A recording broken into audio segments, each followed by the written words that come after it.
Magandang hapon po. Kumustahin natin sina Lola, Sayong at si Leonard. Ang ganda ng pintuan nila oh. May ganito na. Kumusta Leonard? Ayan. Pwedeng pumasok. Si Lolo. Aray. Maaliwalas po dito kina Leonard, mataas po yung bubong. Ngayon lang ulit kami nakapunta, sobrang dami po nating inasikaso. Marami tayong natulungan after po sa kanila. Pero ito yung unang-una nating bahay na napagawa dito sa Mindoro. Yung bahay po ni Leonard at saka ni Lola Sayong. Si Lola po ay nandun sa loob. Lola, kumusta? Dito pala ako sa mga. Kumusta po? Ito si Lola oh. Hindi naman po kayo naiinitan dyan? Hindi na niya ako nakalabas.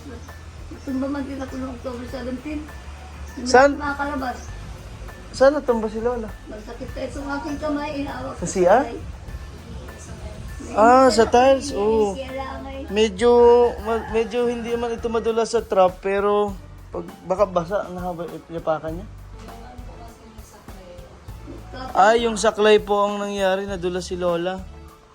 Hindi naman po kayo nabalian. Ito nga rin kamay ko. Ano nangyari sa kamay ni Lola?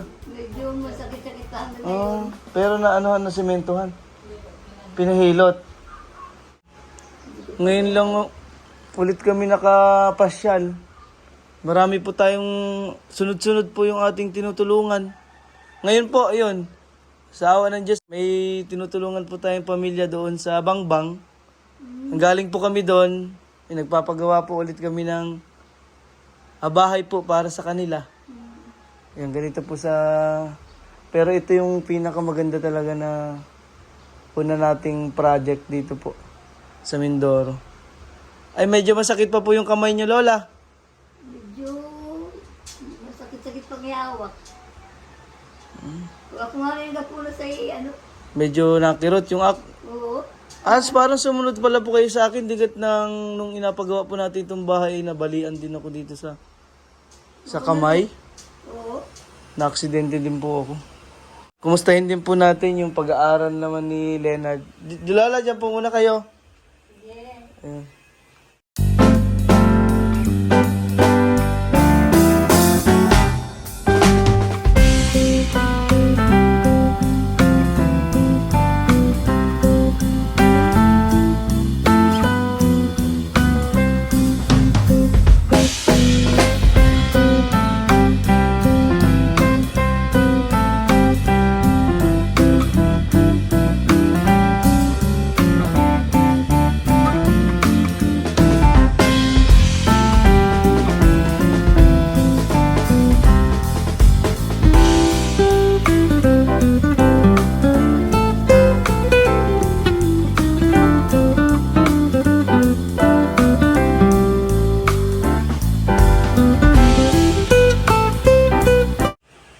Kumusta ang pag-aaral mo, Utoy?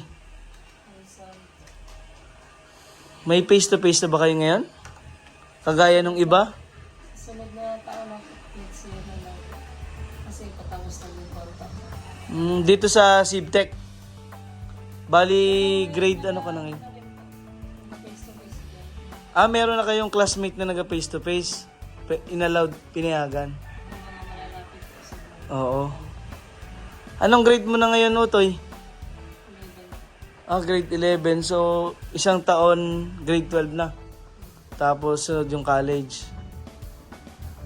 Ay, dyan ulit ikaw mag-aaral. Diretso sa college mo. Ay, kamusta yung mga grades mo? ako talagang. Kamustahin na? Hindi ka na ba nag-drawing? Yung dating hinahanap ng mga subscribers and viewers natin, ang gaganda ng mga painting mo. Hindi na talaga nahanap?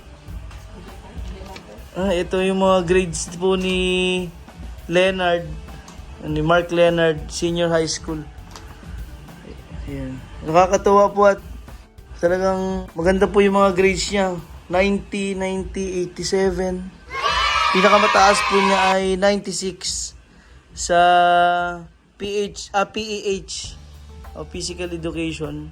Sunod ay ayan, mga 92 sa Earth and Life Science. Ito pala yung mga grades niya dito sa grade 11. So kailan ulit yung grades niyo for third quarter? Third at fourth ay apat sa ngayon po siguro. Ay, isang combination na para lahat ng grades. So nakakatuwa po si Leonard at napakaganda ng kanyang mga grades. Hindi niya pinapabayaan yung pag-aaral niya. Talagang focus po siya sa pag-aaral. And maraming salamat po sa mga sponsor and nagbigay po ng scholarship kay Leonard, kay Miss Jessa po from Hong Kong, and kay Miss Gloria, Kay Miss Gloria from Australia po. Maraming salamat. At sa walang sawa pong paggabay kay Leonard, yun grabe, halos 6 months po kaming hindi nakadalaw dito kina Leonard. Ngayon lang ulit. Dahil sobrang dami, sunod-sunod po, nakapagpagawa tayo ng bahay ni Tatay Jun doon sa Maring. Ngayon, pangatlong bahay na pinapagawa natin para po sa pamilya na mga tinutulungan natin. Pero ito po yung pinaka malaki na project na nagawa natin noong 2021. Sir Christian, 2021? Ngayon ay 2022. Sana mas marami pa tayong matulungan na kagaya po ni Leonard. Yan, si Leonard na lang po yung nag-aalaga sa dalawang kay Lolo at kay Lola, na si Lola po ay bulag na, siya yung nagtataguyod. Nung una naming kilala kay Leonard ay siya ay nagpapaupa po, maglinis ng bahay. Magkano ang sinasahod mo noon, Tutoy? Sa paglilinis ng bahay. Minsan sa isang araw, 100, pangkain po nila. Kasi wala naman pong ibang aasahan. Si Leonard lang po ang kasama ni na Lola dito sa bahay hanggang ngayon.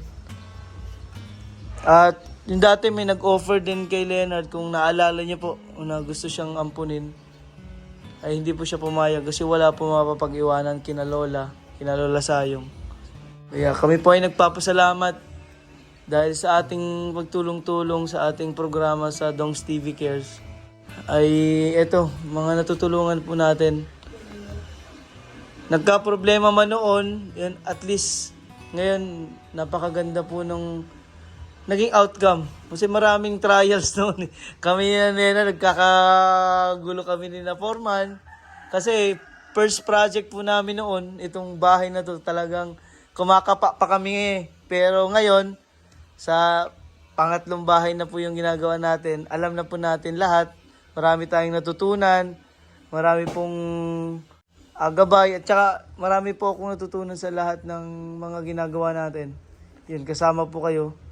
Kasi hindi naman lagi perfect yung mga nagagawa natin. Minsan talaga may mga pagkakataong pagsubok, ganyan. Pero at least, eto naman yung mga resulta. Kaya kami po ay nagpapasalamat. Talagang marami pong tumutulong sa atin na makapag-abot ng pagmamahal sa ating mga kababayan. Kaya sana po ay matuloy-tuloy yung pag-aaral ni Leonard kasi napakasipag po ng bata.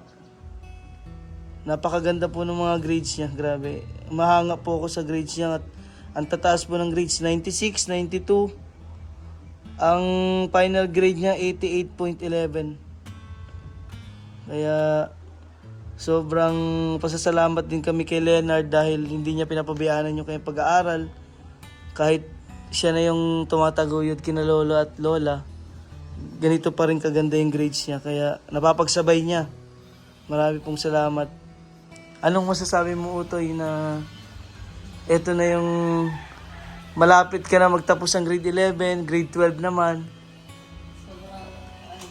Pagbabago sa inyong buhay. Talagang kahit ako'y namamangha kasi noon kami hindi natin nakalain. Kasi hindi namin nakakala namin mayari ko sa amin. Ang laki po ng pinagbago. Akala namin noong una ay wala nang makakaano sa amin, makakatulong. Nagpapasalamat ako sa mga sponsor. Ito na lang sa amin. Maraming salamat po. Sana ay mapanatili nila itong ganito kalinis yung bahay nila. Napakaganda. Kasi nagulat nila pagpunta ko dito, ang ganda ng bahay. Malinis sa bahay po si Leonard. Isa po siyang modelo sa atin na yung kanyang kwento ng kanilang buhay tumatak din sa atin, sa lahat po ng nakaalala at sa lahat po ng nakakita ng una nilang buhay. Talagang tayo ay humahanga kay Leonard. Hindi siya sumusuko. Siya ay nag-aalaga sa kay lola at lolo.